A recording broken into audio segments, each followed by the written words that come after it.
Blog Talk Radio.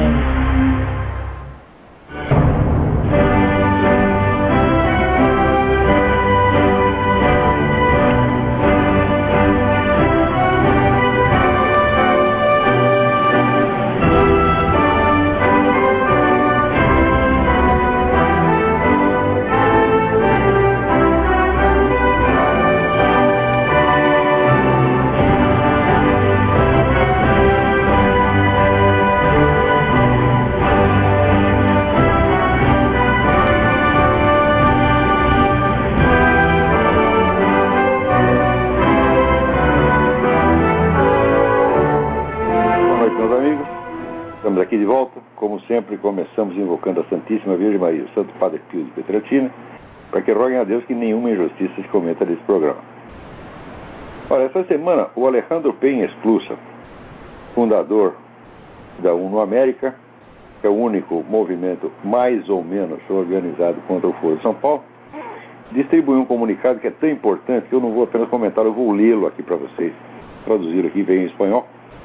Diz o seguinte: poucos dias antes das eleições presidenciais da Colômbia, o Foro de São Paulo pôs em marcha uma maciça campanha para desestabilizar o governo de Álvaro Uribe e para influenciar indevidamente os comícios.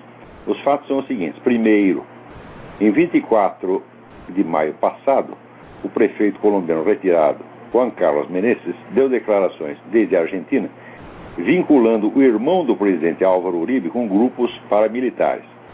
Menezes tem sido acusado em reiteradas oportunidades de diversos crimes, entre eles o porte e a fabricação de drogas. 2. Em 25 de maio, o diretor de polícia da Colômbia, general Oscar Naranjo, denunciou um acordo entre Menezes e chefes do narcotráfico para desprestigiar o governo de Uribe. 3. As declarações de Menezes foram reproduzidas pelo diário argentino Página 12, que é dirigido pelo ex-terrorista montoneiro e simpatizante das Farc, Horácio Verbitsky. Também foram difundidos para a cadeia de televisão chavista Telesur. 4. Apesar dos antecedentes criminais de Menezes, suas declarações foram endossadas pelo intelectual esquerdista e prêmio Nobel da Paz Adolfo Pérez Esquivel, o qual se refere a Fidel Castro como, aspas, o maior estadista que hoje tem o mundo, fecha aspas. Pérez Esquivel trabalha com Hugo Chávez. 5. Coincidindo com a visita de Chávez à Argentina, Pérez Esquivel reuniu um grupo de supostos juristas, segundo diz, para analisar as declarações de Menezes. Os juristas, entre aspas, tomaram como válidas as afirmações de Menezes e anunciaram medidas legais contra o governo colombiano. 6. O escândalo suscitado por Menezes e amplificado por aliados de Chávez teve ampla repercussão nos meios colombianos, logo antes de que se realize o primeiro turno eleitoral. 7. Simultaneamente está em marcha uma operação apoiada por setores esquerdistas da Colômbia para acusar o presidente Álvaro Uribe, o ex-ministro da Defesa, Juan Manuel Santos, que é o candidato, por delitos de lesa humanidade ante a Corte Operacional Internacional. Claro, você lesar as tropas armadas das Farc deve ser lesar a humanidade. 8. Essas manobras foram precedidas de duas declarações de Hugo Chávez e Rafael Correa contra um possível triunfo eleitoral de Santos contra o candidato esquerdista da esquerda, Mocos, ameaçando cortar relações comerciais e diplomáticas com a Colômbia no caso da vitória dos Santos. Quer dizer que, até um tempo atrás, esse Hugo Chávez dizia que nem conhecia o tal do Mocos, né? Nunca ouvi falar, não sei quem é. Daí o Alejandro Penha Esclusa colocou no YouTube um vídeo onde eles aparecem lá juntinhos, conversando, né? Muito amiguinhos. Então revelando que havia relações. Depois revelou-se que o Chávez e Correia e outros tantos estavam apoiando ostensivamente o Mocos. Agora já não é apoio, agora é pressão, é chantagem. Quer dizer que se for eleito o candidato do Uribe, Juan Manuel Santos, né, a Venezuela e o Equador podem romper relações com a Colômbia. Veja, uma pressão, interferência internacional brutal, ostensiva, tá certo? E, quer dizer, nos organismos internacionais ninguém se escandaliza com isso. Quer dizer, o Brasil pode interferir na política de Honduras diretamente, pode interferir dentro do próprio território, Venezuela pode interferir na Colômbia, e ninguém reclama, está tudo normal. Eu continuo aqui. Como é sabido, os computadores capturados de Raul Reis e um vídeo do Mono Jojoy revelam os vínculos de Chávez e Correia com as Farc. Então, evidentemente, Farc, Rafael Correia, Hugo Chávez, Foro de São Paulo, todo mundo articulado, vamos dizer, para atemorizar o eleitorado colombiano para que vote no tal do Mocos. Agora, a nossa mídia e essa merda dessa Folha de São Paulo continua apresentando o Mocos como se fosse assim, um sujeito centrista, equilibrado, né, exatamente como aqui fizeram com Obama. Quer dizer, as conexões do Obama, ligações do Obama com o pessoal comunista, radical islâmico, terrorista, etc., são as coisas mais notórias do mundo. Hoje já está tudo investigado, né? Já não há mais como esconder nada disso. Mas na época a mídia escondeu tudo e criou essa imagem higienizada, inofensiva do Obama. Veja, o poder de persuasão disso foi tal que aqui eu conversando com o pessoal do Eric Voegelin Forum, que é os intelectuais mais qualificados dos Estados Unidos, todos diziam a mesma coisa. Não, o Obama é um moderado, né? Ele não é um esquerdista de maneira alguma. Passado um ano, todos começaram a dizer, pô, você tinha razão, né? Agora, só que agora o homem já está lá na presidência, né? Então o Mocos é a mesma coisa, estão vendendo essa imagem higienizada, né? Cobrindo, impedindo a divulgação dos fatos que mostram a aliança dele com Hugo Chávez, Foro de São Paulo, etc., para ver se engana o povo colonido. Mas enganar não é suficiente. Eles querem atemorizar, tipo, não elejam esses caras, senão nós vamos cercar o seu país e acabar com vocês. Isso está tudo acontecendo na nossa cara, né? Enquanto Uribe e Santos se veem obrigados a defender desses ataques fabricados, o Movimento Socialista Bolivariano, MSB, da Colômbia, vinculado a Hugo Chávez, anunciou que apoiaria o candidato Mocos no segundo turno. E assim por diante. Então vocês veem que o que está acontecendo na Colômbia é, evidentemente, uma luta entre a democracia tradicional e o Foro de São Paulo. O Mocos é o candidato do Foro de São Paulo, sem a menor sombra de dúvida.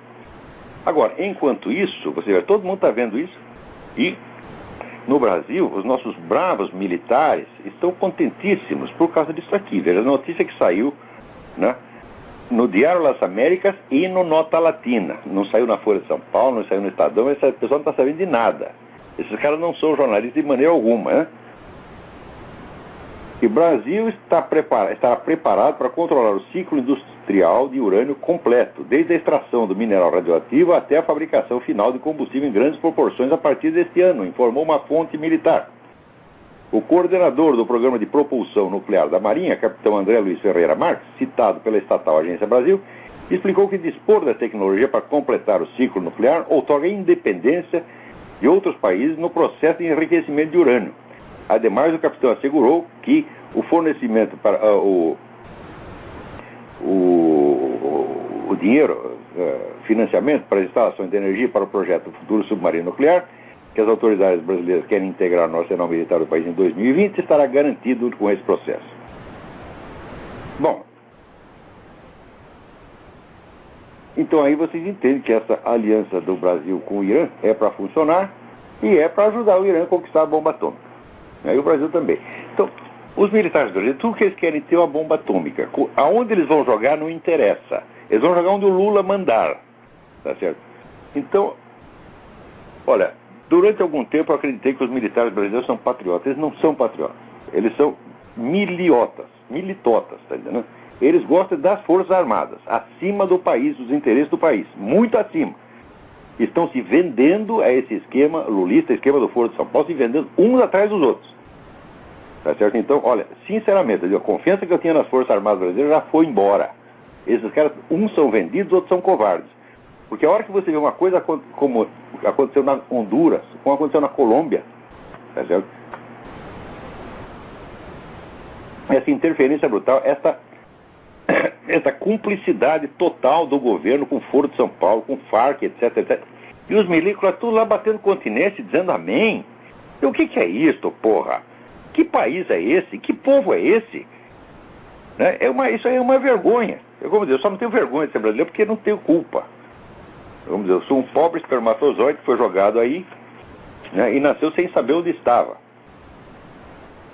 Né? Agora,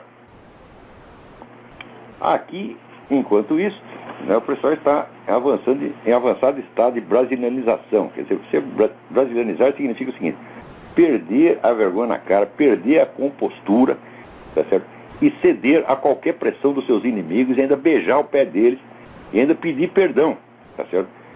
Veja, aqui o pessoal está querendo construir uma enorme mesquita, tá certo? Bem ali pertinho do Marco Zero, quer dizer, onde foi feito o ataque de 11 de setembro. E aqui o Conselho Municipal de Nova York votou, assim, 29 votos contra 1 a favor desse negócio. Todos dizendo, não, isso é importante, né, para eliminar qualquer, como é que se diz, visão hostil que se tenha do Islã aqui, para eliminar os preconceitos contra o Islã. Quer dizer, o problema é o seguinte, por que eles não fizeram isso em Pearl Harbor? Quando os japoneses soltaram lá as bombas em Pearl Harbor, deveria ter montado um monte de templo shintoísta, né, para que as pessoas não pensassem mal dos japoneses, meu Deus do céu. Porque você vê, eles soltam a bomba lá, e nós vamos pensar mal deles só porque eles nos mataram? Ora, que coisa mais feia, não pode. Quer dizer, a preocupação deles não é reagir, não é impedir que aconteçam novos ataques, não é dominar o adversário. A preocupação deles é que ninguém pense mal do inimigo do país. Agora, veja, vamos falar com português sério, né? Português claro aqui. O Obama, a carreira inteira dele foi financiada por dinheiro árabe, tá certo? O sujeito vem de uma família muçulmana, teve educação muçulmana, tem conexões muçulmanas para todo quanto é lado, e está fazendo uma política de proteger o principal inimigo do país, que é o Irã. Tá certo? Inclusive através do Brasil. Quer dizer, ele não pode aqui ostensivamente apoiar o programa nuclear iraniano. Então o que ele faz? Ele dá uma força para o Lula apoiar. Quer dizer, ele está usando o Lula como instrumento da sua política pró-iraniana. Então é claro que os Estados Unidos, no momento, são governados por um agente islâmico. Essa é a coisa mais clara do mundo. E eu aposto aqui que o problema que há com a documentação dele tem mais a ver com isso do que com o problema da nacionalidade. Veja, para impedir que as pessoas examinassem a certidão de nascimento do Obama, o homem já gastou, né, $2 milhões com advogado. Como começou a ficar muito caro, eles convenceram a governadora do Havaí a votar uma lei que proíbe o acesso à certidão de nascimento dele. Você já viu isso aí? Uma lei estadual para fazer que uma certidão de nascimento se torne secreta. Agora, o mais curioso é o seguinte, o Obama está cheio de admiradores e puxa-sacos. Todo mundo adora o sujeito na mídia. A pessoa da mídia, todo mundo adora. A pessoa da universidade, todo mundo adora. Ninguém quer fazer uma biografia do Obama. Você já viu isso? Ninguém. Os admiradores não querem conhecer a história do seu ídolo. Não querem ver os documentos. Isso nunca aconteceu na história. Não é isso?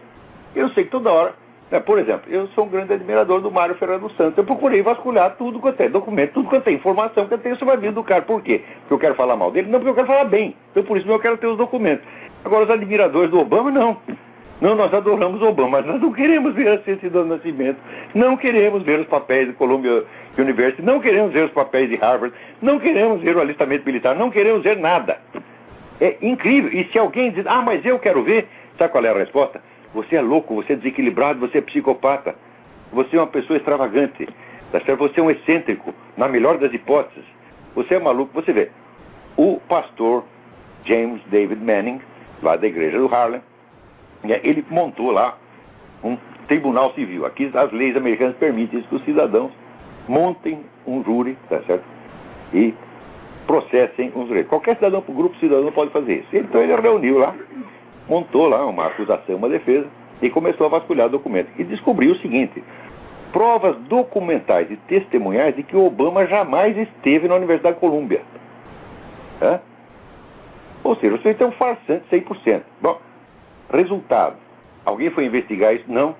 Começaram a investigar a vida do pastor Manning, para fazer a biografia não autorizada dele. É um negócio incrível, quer dizer, é evidente que nós estamos lidando com vigaristas, com mentirosos, né? E que de qualquer confiabilidade mínima nos debates públicos já foi para as cucuias há muito tempo. Quer dizer, aí é uma situação de guerra de desinformação das mais brutais que já houve na história humana. Quer dizer, aquelas coisas que a KGB fazia nos anos 30, 40 é fichinha, perto do que hoje o próprio pessoal, a própria elite do Partido Democrata está fazendo aqui dentro. Né? Então sempre com essa preocupação de preservar a imagem do inimigo. Mais ainda, né? Havia um acordo entre o Congresso e as Forças Armadas americanas de que eles não iam mexer na política dos militares com relação aos gays nas Forças Armadas antes de terminado um estudo científico que estava sendo feito, tá certo? Para ver os possíveis efeitos do negócio, né? Isso foi um acordo formal feito entre o Congresso e as Forças Armadas. Mas agora, esta semana, as Forças Armadas que já vai votar, né, a aprovação de gays nas Forças Armadas. Não é aprovação de gays, já tem gays nas Forças Armadas. O único problema é o seguinte: você não declara, tá certo? Nós não temos nada a ver com isso, isso é sua vida privada. Que é uma política extremamente respeitosa, mas isso não basta. O gay quer entrar nas Forças Armadas não como cidadão americano, ele quer entrar como gay. Ele tem uma categoria especial, oficial gay, né? Major viado. Ele tem que ser aceito como tal. Quer dizer, a viadagem do sujeito tem que ser reconhecida pelas Forças Armadas como um valor que é diferente do valor de cidadão americano. Você não vai entrar como cidadão americano, você vai entrar como gay. Isso é um absurdo, porque e se o sujeito for, por exemplo, sadomasoquista? Vamos supor, né? Aqui eu, por exemplo, eu gosto de espancar a Roxane todos os dias, tá certo? Então, eu chego lá nas Forças Armadas e digo: olha, eu vim aqui me inscrever, mas eu não quero ser inscrito como cidadão. Eu quero ser inscrito como na categoria sádico, espancador de mulher. Daí os caras batem continência para mim e dizem: sim senhor, né, o senhor aqui será respeitado como tal, né, e tem lá, major sádico, fulano e tal. É assim, é isso que os caras querem, quer dizer, isso é uma gozação sinistra. A hora que você assista isso, você desmantelou a instituição na mesma hora, né? Então, vocês já pensaram em casamento gay nas Forças Armadas? Né? Anunciamos aqui o matrimônio, o santo matrimônio do general fulano, né, com o capitão ciclano, né? Os noivos, né, darão a recepção na rua tal, número tal. Chega lá os dois caras fardados, dois barbudos fardados, tá certo? E todo mundo achando isso lindo, né? Esse negócio tá bravo, né? Também aqui chega um manifesto de intelectuais. Olha, qualquer coisa tem manifesto de intelectuais, meu filho, é melhor você ficar contra, porque está sempre errado. Intelectuais do mundo apoiam a candidatura Mocos à presidência da Colômbia. Ué, o que os intelectuais do mundo têm a ver com a presidência da Colômbia? Por que eles se mobilizaram? Se mobilizaram porque é o esquema internacional do Foro de São Paulo que eles pediram para fazer isso. É claro que é. Porque você já viu assim, intelectuais do mundo se mobilizar para apoiar candidaturas em todos os países do mundo? Eles nunca fazem isso. Só fazem quando há um interesse urgente e específico. O interesse urgente é o seguinte: tem que tirar o Álvaro Uribe. Por quê? Porque o Álvaro Uribe está destruindo as Farc. As Farc são uma fonte importante de dinheiro para o Foro de São Paulo, para o movimento comunista na América Latina. E até nos Estados Unidos, porque eles vendem muita droga para cá, né? Então, não pode. Quer dizer, o Álvaro Uribe está acabando com a nossa fonte de dinheiro. Então tem que parar esse sujeito de qualquer maneira, né? Então, pega-se um camarada desconhecido, esse Mocos é um idiota, você vendo ele falando, aparece ele e aparece o vice dele, que é o tal do Fajardo. Então está na cara que o cérebro é o Fajardo, quem manda é o Fajardo. O Mocos, que nunca foi político, é apenas um professor universitário, está sendo usado como camisinha e será jogado fora. Porque ele está em avançado estado de doença de Parkinson, daqui a pouco vai estar totalmente inutilizado, então 6 meses depois, se esperarem 6 meses, tira o Mocos e entra o Fajardo, né? Então o Mocos está se prestando a esse papel. Você olha a cara do sujeito, você vê que é um bobão mesmo. Agora, o Nivaldo Cordeiro publicou hoje um artigo. Olha, esse aqui também merece, né, uma leitura, se não completa, pelo menos alguns trechos, né? Ele disse: não me canso de me espantar com a capacidade nacional da mídia adular os poderosos, seja mentindo descaradamente aos seus leitores, seja ocultando fatos relevantes. Qual foi a notícia mais importante de hoje no campo econômico, sobrepujando qualquer outro assunto? O crescimento devastador do rombo nas contas externas. Veja o que os jornais paulistas deram.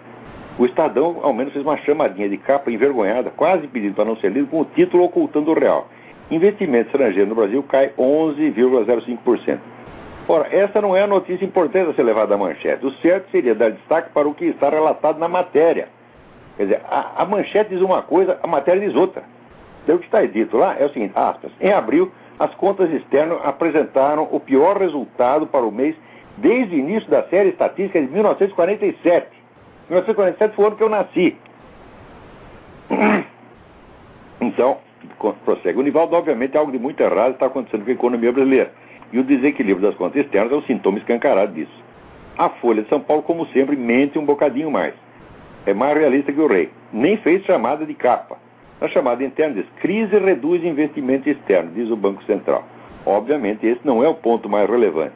No final da nota, escreve: o investimento externo é a principal fonte para financiar o déficit nas transações do Brasil com o exterior, que cresceu quase 3 vezes este ano. Em abril, o Banco Central registrou resultado negativo de 4,6 bilhões nessa conta. A Folha simplesmente esqueceu de informar que foi o maior déficit desde 1947. Ou seja, esses jornais atualmente existem apenas para enganar vocês e para servir o governo. Todos eles, sem exceção. Hoje também ele é um artigo aqui muito interessante do Ronald Kessler. O Ronald Kessler é um sujeito que às vezes ele acerta, às vezes erra, mas em geral me parece um sujeito bem intencionado e bem informado.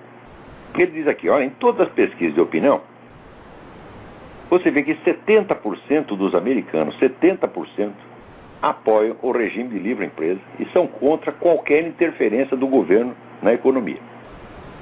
Os outros têm lá uma parcela de indecisa e sobra 20% que quer mais interferência do governo. Isso é, 20% que apoia substantivamente a política do Obama. Né? Porque quando votaram em Obama não sabiam que ia ser essa a política dele. Né? Venderam outra imagem dele e o pessoal comprou. Então, como é possível que esse pessoal da esquerda, que domina o New York Times, NBC, CNN, etc., pose como se eles fossem a opinião majoritária, como se eles fossem, como se diz aqui, o mainstream, quer dizer, a corrente principal. Aqui existe o mainstream, que é considerado o centro, portanto, o árbitro da situação, né? Portanto, o dono das regras, e daí tem a direita, a esquerda, tem a extrema direita. E o que acontece é que esse pessoal da esquerda finge que eles são o mainstream. E, portanto, eles são árbitros do que é normal e anormal. Vamos dizer, uma das figuras de linguagem mais usada atualmente, é exatamente esse negócio de catalogar como um sujeito, vamos dizer, anormal, extravagante, como uma exceção, qualquer pessoa que não pense como eles. Quando você vai ver, eles é que são a minoria. Então a minoria de esquerda está fazendo de conta que eles são, vamos dizer, o próprio establishment, o mainstream, né? Eles são o padrão da normalidade. O Kessler tem toda a razão, falar. Aqui é evidente que os conservadores são o mainstream. Eles é que são o árbitro aqui. Eles são a maioria esmagadora. Tá certo? E do pessoal que votou no Obama, você pode ter certeza, metade dos eleitores do Obama votaram nele acreditando que ele era um moderado. Em certos pontos, até mais conservador do que o Bush. Tá certo? E assim como agora vão votar no Mocos, né? O Mocos, ele se apresenta como um sujeito moderado, centrista, e ele diz que em matéria de combate ao narcotráfico ele vai ser até mais durão do que o Uribe. E eu, meu Deus do céu, mas se você vai ser mais durão, por que a turma do narcotráfico e Hugo Chávez outros estão apoiando você? Será que você enganou todos eles? É que foi também como no Brasil, né? O pessoal, nosso empresariado, esse bando de boiola, de castrado que está aqui, a nossa classe empresarial, e também os nossos comandantes militares, todos, porque eu vi 700 oficiais das Forças Armadas puxando o saco de Lula no Clube da Aeronáutica, de vontade de vomitar, né? Então, todo esse pessoal diz, não, o Lula é um moderado, né? Venderam a mesma imagem. Quando se prova que o cara não é nada disso, aí todo mundo faz de conta que esqueceu, ou muda de conversa. Quer dizer, o que é isso? Quer dizer, se um lado está querendo bater e o outro está querendo apanhar, bom, então está tudo certo. Você tem que apanhar mesmo, né? Milicada brasileira sofre humilhação atrás de humilhação, tá certo? E agora, né, diante da promessa de você ter lá sua bombinha atômica desde não sei o que, abre as pernas para o governo. O que é isto, porra? Né? Então, no Brasil também, você vê, quando teve a Folha de São Paulo, diz, olha, quanto por cento dos brasileiros concordam com a Folha de São Paulo? Né? 10%? Se for 10% é muito. 90% dos brasileiros pensam o contrário do que a Folha de São Paulo pensa. No entanto, a Folha de São Paulo posa como se ela fosse o árbitro, né, da normalidade. Ela é a amostragem sociológica, né, do que é o mainstream brasileiro. Até quando eu vou aceitar essa farsa, meu Deus do céu? Ora, nota bem, eu não estou falando de distorções do noticiário. Distorção do noticiário havia nos anos 50, 60. Hoje não há distorção. Hoje o noticiário inteiro é falsificado. E não se abre espaço, vamos dizer, nenhuma notícia que não interesse. Esse simples fenômeno de ocultar o Foro de São Paulo por 16 anos, digo, como ninguém processou esses caras por isto? Você que é leitor da Folha, do Estadão, você que é anunciante, os caras te enganam e você paga para eles fazerem isso. E garanto que se você encontrar o cara numa recepção, você vai ficar muito honrado de conversar com o seu Otávio Frias, com os Marinho, com o Luiz Garcia, com toda essa putada. Hã? Ora, meu Deus do céu. Olha, eu de fato escrevi nesse jornal, mas eu não pedi emprego nenhum lá. Eles que vieram me oferecer e estavam pagando bem. Falar, o dinheiro não quer demais, né? Então, eu aceitei fazer a coluna sabendo que aquilo ia durar pouco. Tá? Me botaram lá porque em algum ponto devia interessar para eles naquele momento, né? Acho que me botaram lá um pouco assim para dizer, ó Lula, nós também somos capazes de falar mal de você toma cuidado com a gente. Isso é para chantagear o Lula só, evidentemente, né? Quando me interessou mais, cortaram a minha coluna. Jornalismo brasileiro é só isso. Quer dizer, é negociação de esquerdista com outro esquerdista. Né? E agora aqui está os militares americanos, né, fazendo um apelo para que o Congresso espere as conclusões do estudo sobre gays nas Forças Armadas, para depois votar. Mas os caras não vão esperar, não. Esse pessoal, quando eles querem e vão até o fim. E o outro lado não quer briga, não quer nada. E todo mundo espera, quando o sujeito aparece com uma ideia louca, extrema, todo mundo espera que isso passe. Né? Mas o fato é que não passa, meu filho. Tá certo? Loucura não passa, não. Quando ela vem para ficar. E se você cede ao louco num ponto, bom, você vai ter que ceder em tudo. Né? Agora, para não dizer que está tudo perdido, né, o repórter Daniel Stulin, que escreveu a verdadeira história do grupo Bilderberg, ver que coisa, ele foi autorizado a fazer uma conferência pública no Parlamento Europeu contando a história do grupo Bilderberg. Né? Quer dizer que durante décadas a existência e a atividade do grupo Bilderberg foi totalmente escondido pela grande mídia e chamava de teórico da conspiração quem quisesse investigar a coisa.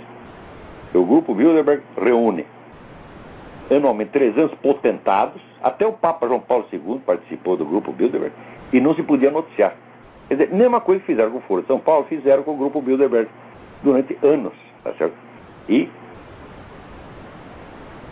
uma vez até o David Rockefeller, reunido com um grupo de imprensa, diz, nós temos que agradecer a vocês, porque se não fosse a sua discrição, nós jamais teríamos podido implementar os nossos planos como nós o fizemos. Então agora o Daniel Stulin vai lá contar a história, ninguém mais pode dizer que é teoria da conspiração, nem que a coisa não existe. Não deixem de ler esse livro, The True Story of the Bilderberg Group. Né? Um sujeito que ficou 20 anos investigando isso aí, sabe tudo, sabe todos os membros, sabe o que estão fazendo. Né? Agora a coisa vai aparecer lá no Parlamento Europeu. E, naturalmente, vai dar os nomes dos membros do Parlamento Europeu que estão lá. Você, estão tudo lá. Tomando decisões secretas e impondo ao mundo políticas que nunca foram votadas, nem aprovadas por nenhum eleitorado do mundo, que de repente aparecem pronto e a gente tem que engolir. Tá certo? Mais ainda, muitas dessas leis vêm disfarçadas. Quer dizer, não são postas sequer em votação no parlamento. São postas em ação através, vamos dizer, de portarias administrativas, de modo que você vai modificando o sistema da lei do país através de portarias. Está enganando o eleitorado inteiro, pô. Né? Também aqui saiu uma entrevista do Carlos Alberto Montaner, dizendo claramente, Mocos é o candidato de Chaves. Não tem a menor dúvida. O Montaner, ninguém vai acusar o Montaner de ser um cara exagerado, de ser extremista, ele está conhecendo, sabe qual é o problema. O Montaner foi amigo do Fidel Castro durante muito tempo, as famílias eram conhecidas, ele fugiu de Cuba, hoje está vivendo na Espanha. Né? Agora, também apareceu aí, isso até a Folha teve que publicar isso aqui. Né?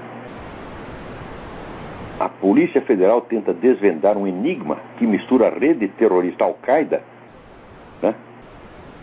Um grupo de brasileiros supostos contrabandistas. É um suposto. Outro dia veio um artigo, né, do Jacornélio Gonzaga, do melhor artigo que ele tem, chamado O Suposto. é o personagem mais frequente na mídia brasileira. É o suposto assassino, o suposto contrabandista, o suposto terrorista. Né? Agora, quando é para acusar um milico de torturador, não é suposto torturador, é o torturador fulano de tal. E a milicada, sabe o que faz? Diz amém, sim senhor. Tá certo? Daí, aparente, olha aqui, não é só o suposto, é a aparente conexão brasileira foi descoberta com a prisão em dezembro do ano passado de 3 militantes de um braço da Al-Qaeda que atua entre Gana, Mali e Argélia na África Ocidental. O trio Omar Issa, Haruna Touré e Idris Abderrahman é de Mali, foi preso em Gana e deportado para Nova York, onde era julgado. É a primeira prisão de integrante da Al-Qaeda num caso que o governo dos Estados Unidos castiga de narcoterrorismo. Touré era o contato com os brasileiros, de acordo com uma investigação da Drug Enforcement Administration, a DEA. Em conversa telefônica e gravações de vídeo, Touré disse que traria a cocaína da Colômbia com a ajuda de brasileiros. Mas tudo isso é óbvio, eu estou falando isso faz 15 anos. É só você ler os documentos do Foro de São Paulo, você vê que esse pessoal está atuando, vamos dizer, está tudo combinado há muito tempo, combinado e declarado, meu Deus do céu. E você assina um compromisso, aqui estamos num compromisso total, solidariedade com a organização tal. Depois você vê eles fazendo negócio, contrabandeando coisa, praticando, né, protegendo terrorista, sequestrador e narcotraficante. Olha lá, o que eles estão fazendo? Estão cumprindo o acordo que já foi oficialmente assinado, meu Deus do céu.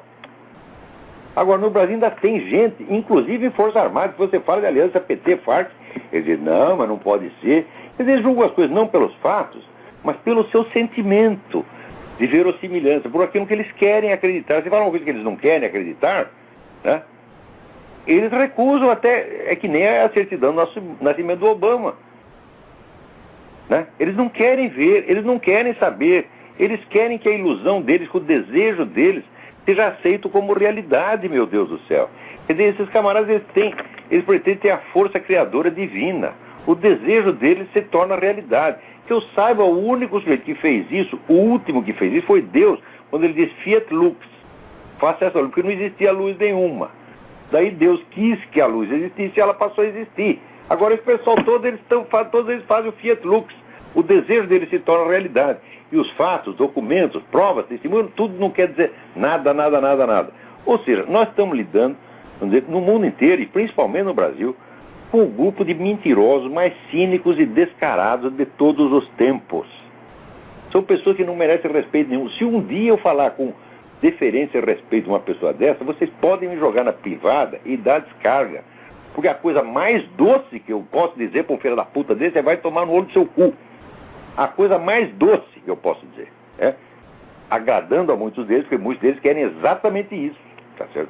E eu ainda estou dando para ele esse pretexto. Ele vai sair dando o cu e dizer, não é culpa minha, foi o Olavo que mandou. Olha só, né? Agora, aqui o Obama deu um discurso, meu Deus do céu, eles não veem porque não querem. Ele diz o seguinte, ele diz que a maior ameaça para a democracia é a internet. Por quê? A internet permite a livre circulação de ideias antidemocráticas. Digo, quer dizer, a democracia consiste em você proibir a divulgação das ideias que lhe parecem, ou que você diz serem antidemocráticas. Por exemplo, você é contra o aborto, isso é antidemocrático, então nós vamos tapar sua boca. Eles não conseguiram fazer ainda, mas estão fazendo o possível. E a Obama vem e declara exatamente isso. Então, o cara parece inspirado diretamente em Lenin. Porque Lenin diz aqui, a verdade é que a liberdade é preciosa. Tão preciosa que tem de ser racionada. Não é para gastar, não é para dar liberdade para todo mundo. É só para aquela turminha de cima. Então, não se pode dizer que Lenin não amava a liberdade. Ele amava a liberdade dele e da correola dele. Stalin também, Fidel Castro também, Mao Tse-tung também e Obama também. Ai.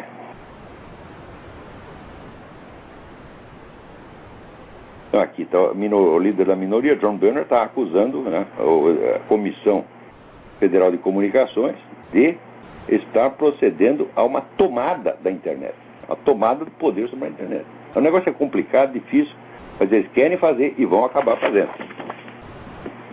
Então vai ter que inventar novas formas de circulação de informação, porque daqui a pouco, bicho, o que vai baixar sobre o mundo são 1000 anos de trevas, onde o conhecimento vai ser uma coisa proibida, só a elite vai ter e vai usar as finalidades dela. Olha, tudo aquilo que eu escrevo nos meus artigos, e que algumas pessoas acham até difícil de entender, é coisa que a elite globalista sabe, que é comandante do processo, conhece. Se você pegar um David Rockefeller, né, ele sabe que o que eu estou falando é verdade. Fidel Castro também sabe. Tá certo?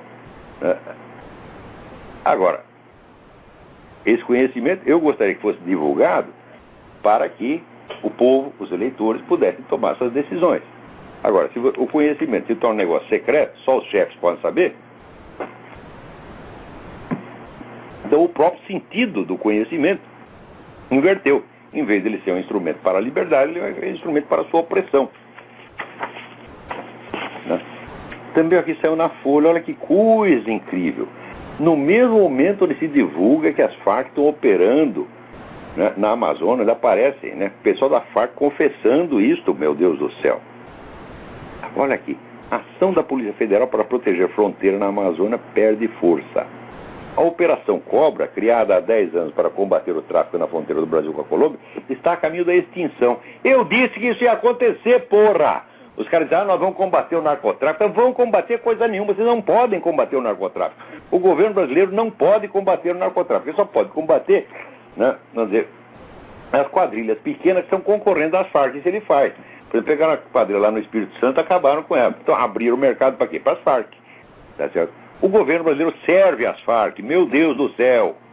Quando é que vocês vão entender isso? Se você pegar as Forças Armadas, o governo brasileiro, as Forças Armadas brasileiras, a Polícia Brasileira, soma tudo isso, não tem as forças das Farc.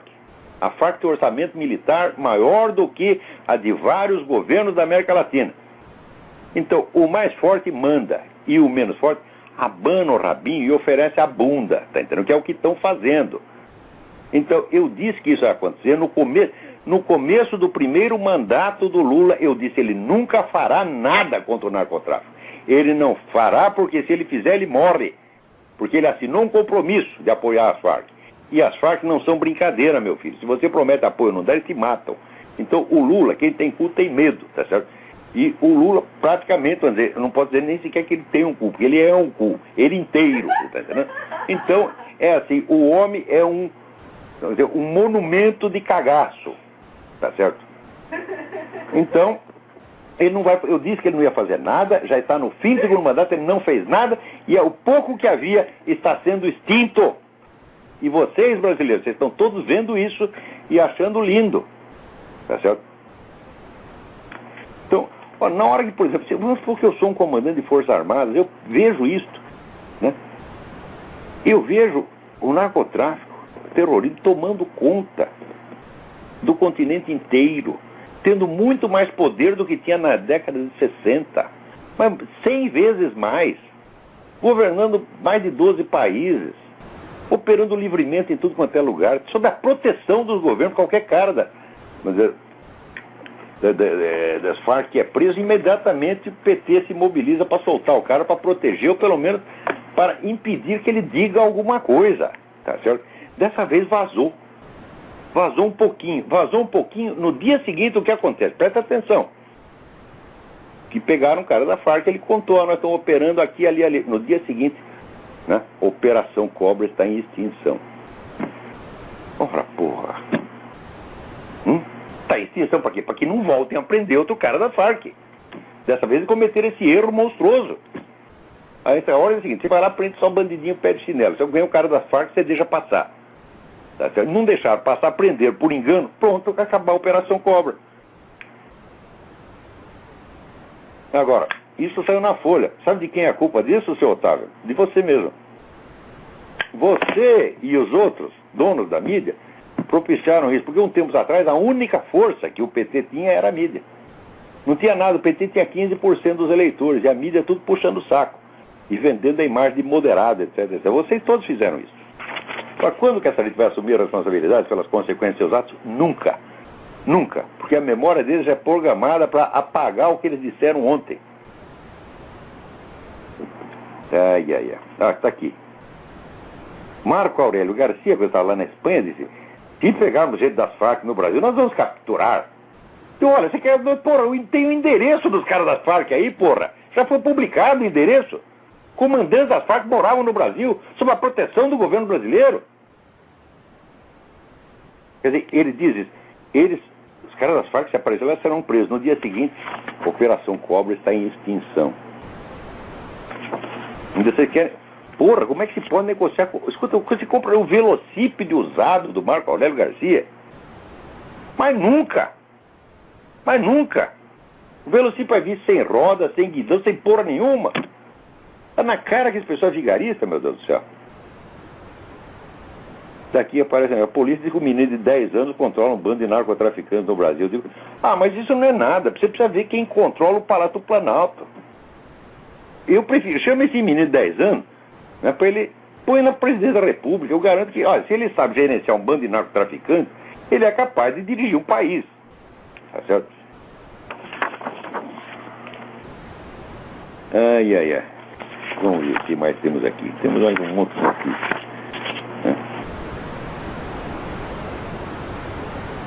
E aqui já passaram mais uma lei aqui que vai permitir mais atuação de movimento gay dentro das escolas. Isso, mas as escolas vão ficar ali, vão ser para... É criação de clientela. Para que você vai ensinar o garotinho a ser gay? Né? Você vai ensinar o garotinho já a dar desde os 7 anos de idade e você vai esperar até os 20 anos para você comer o cara? É claro que não. Claro que não, estão criando clientela. No Brasil, os 3 líderes do movimento gay, os 3 são a favor de liberação de pedofilia. Você acha que isso é coincidência? Você acha que é coincidência também que entre esses padres pedófilos, né, 90% sejam gays? Tudo isso é coincidência? Claro que não. Olha, eu tenho certeza, muita gente inventou esse negócio de movimento gay só como instrumento para poder chegar nos meninos, nas crianças. Porque a ânsia que eles têm, vamos dizer, de controlar a criançada é uma coisa que está dando bandeira, assim. Agora, se você falar isso, você é preconceituoso, você não sei o quê, eu aqui é o seguinte, eu nunca falei mal de ninguém por ser gay, por ser sádico, por ser masoquista, nem por cheirar coca, nem nada, tá entendendo? Agora, quando isso se transforma num movimento político investido em poder, o negócio é perigosíssimo. Então, vamos ver o que mais temos aqui. Olha, vê aqui o presidente do México e o presidente dos Estados Unidos, o Obama, se aliou com ele para falar mal da lei contra os imigrantes ilegais do Arizona. Quer dizer, o cara toma partido de um país estrangeiro contra gente do seu próprio país, meu Deus do céu. A lei do Arizona, o que ela tem de mais? Olha, só o que ela permite é o seguinte, ela permite a polícia parar qualquer pessoa na rua e pedir provas da sua presença legal no território americano. Então, ou você mostra um green card, ou mostra uma autorização de trabalho, ou mostra um visto de estudante, tá certo? Ou mostra uma carteira de motorista que prova que você é americano. Pronto, acabou o problema. Você não tem nada disso? Por que não tem? Vamos investigar. Se descobre que o cara é ilegal, manda ele embora. A coisa mais certa é mandar embora o imigrante ilegal em qualquer país do mundo. A lei mexicana faz isto. Tá? Se você é pego na rua no México, tá certo? Sem provas da sua presença legal, o governo mexicano te manda imediatamente embora. Agora, se o governo americano, o governo do Estado americano quer fazer a mesma coisa com o mexicano que está aqui ilegal, não, isso é fascismo, isso é nazismo, isso é racismo. E aí que eu tenho o mexicano, então, porra. Se eu entrar no México ilegalmente e a polícia me pega, eles me mandam embora na mesma hora. Agora, o mexicano deve poder entrar no Arizona. No Arizona a coisa estava assim, calamidade pública. Porque o cidadão do Arizona acordava de manhã, ouvia uns barulhos, chegava na cozinha dele, estava cheio de mexicanos, já tinha invadido a casa, estavam comendo as comidas. Então o que eles estavam fazendo? Eles já estavam pondo a comida na porta. Enchia de comida na porta, eles dizem, olha, pode pegar a comida aqui e comer. Por quê? Tem essas quadrilhas que trazem os ilegais em condições absolutamente miseráveis. Os caras daí chegam e não tem o que comer, tá certo? Não tem emprego, mesmo que arrume emprego, não vai arrumar emprego em 2, 3 horas, vai levar dias para arrumar um emprego. Enquanto isso, eles invadem as casas e vão comer. Quer dizer, é importação de mendigo e de ladrão, porra. Você faz uma lei contra isso? Você é malvado. Mas olha, o Obama foi posto lá para isso, ele foi posto lá para favorecer o estrangeiro e o inimigo, tá? A coisa mais clara do mundo é que nem o Brasil com a Bolívia, quando a Bolívia invade, né, terrenos pertencentes ao Brasil, o que o Lula faz? O Lula apoia a Bolívia e ainda dá um dinheirinho. Então o Obama está fazendo exatamente a mesma coisa. Agora, aqui. Olha, a Jane Burgermeister, que é aquela senhora que divulgou informações importantíssimas sobre a questão da vacina e que abriu um processo contra o governo americano, contra a União Europeia, etc., na base de que a vacina contra a gripe suína causava gripe aviária, que é coisa muito pior, que você sabe que está morrendo gente pra caramba por causa da tal da vacina. Essa mesma senhora agora tem dados, né, que provam que aquele acidente que matou o presidente da Polônia e todos os membros do seu governo não foi acidente. Né? Tem lá a gravação, um cidadão que morava na Redondeza filmou um vídeo, e no vídeo mostra que havia sobreviventes e aparecem vozes dizendo assim: matem todos. O negócio é muito, muito grave. Procure lá com esse nome no YouTube, Jane Burgermeister, Burgermeister.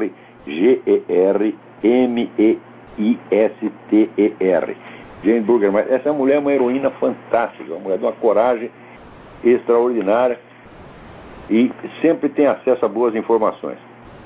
Então, é isso aí. Se não há perguntas nem telefonemas, eu vou parar por aqui mesmo. Então, até a semana que vem. Muito obrigado.